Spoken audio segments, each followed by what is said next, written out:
अशोका के 9 गुप्त लोग यानी द सीक्रेट सोसाइटी ऑफ 9।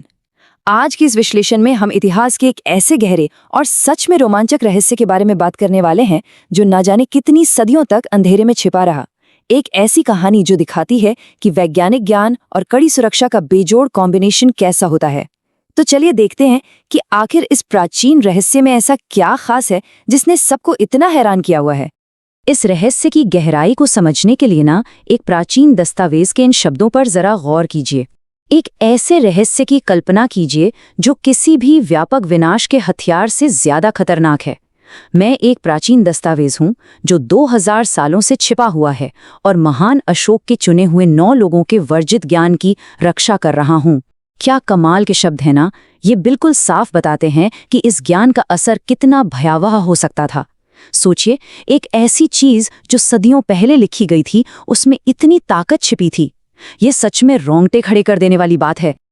अब इसको थोड़ा और बारीकी से समझते हैं। यहाँ हमारे पास 2 कॉन्सेप्ट हैं।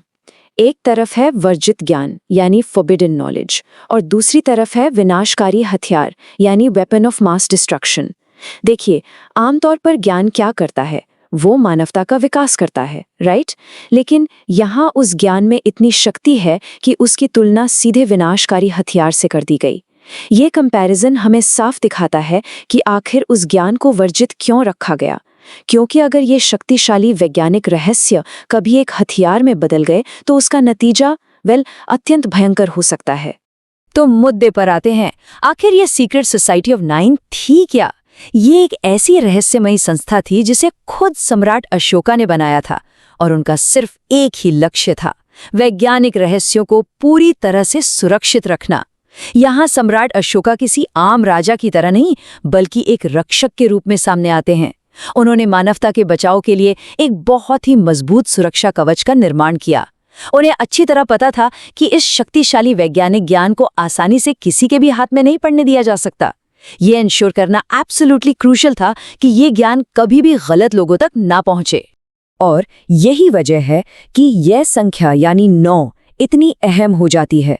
ये सिर्फ कोई आंकड़ा नहीं है। सम्राट अशोका ने इस परम ज्ञान की रक्षा के लिए सिर्फ और सिर्फ 9 लोगों को ही चुना था। हर एक व्यक्ति के पास ज्ञान की एक विशिष्ट पुस्तक की जिम्मेदारी थी। इस काम में इतनी गोपनीयता बरती गई कि पूरी दुनिया में सिर्फ इन्हीं 9 लोगों को इसका भार सौंपा गया।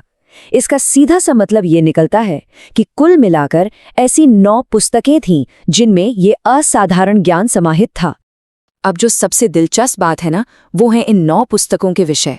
सुनकर शायद थोड़ी हैरानी हो, लेकिन इनमें माइक्रोबायोलॉजी और ग्रेविटी यानी गुरुत्वाकर्षण जैसे बेहद एडवांस्ड वैज्ञानिक विषय शामिल थे। जरा सोचिए, प्राचीन काल में जब आज के आधुनिक विज्ञान की बुनियाद तक नहीं रखी गई थी, तब ऐसी उन्नत विधाओं का अस्तित्व होना सच में किसी चमत्कार से कम नहीं है ना?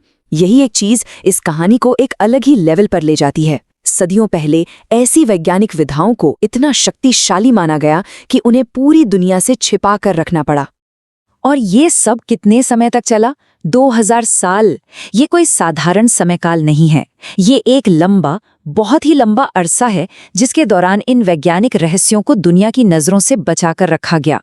2000 साल तक एक ऐसे व्यापक ज्ञान को पूरी तरह से गुप्त रखना और उस संस्था का बिना किसी की नजर में आए काम करते रहना, ये अपने आप में एक अकल्पनीय उपलब्धि है।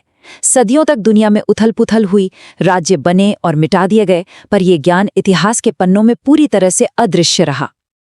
अब फास्ट फॉरवर्ड करते हैं आज के आधुनिक दौर में।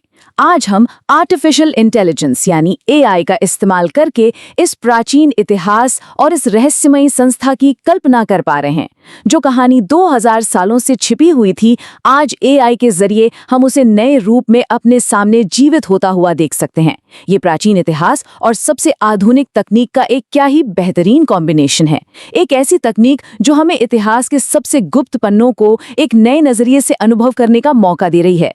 तो आखिर में एक बहुत ही जरूरी सवाल पर आकर हम रुकते हैं। इस गहन ज्ञान को आखिर दुनिया से छिपाकर क्यों रखा गया?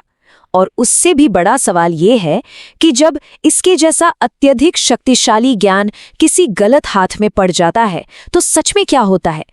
ये सवाल आज की इस आधुनिक वैज्ञानिक दुनिया में भी उतना ही रेलेवेंट है जितना सदियों पहले था।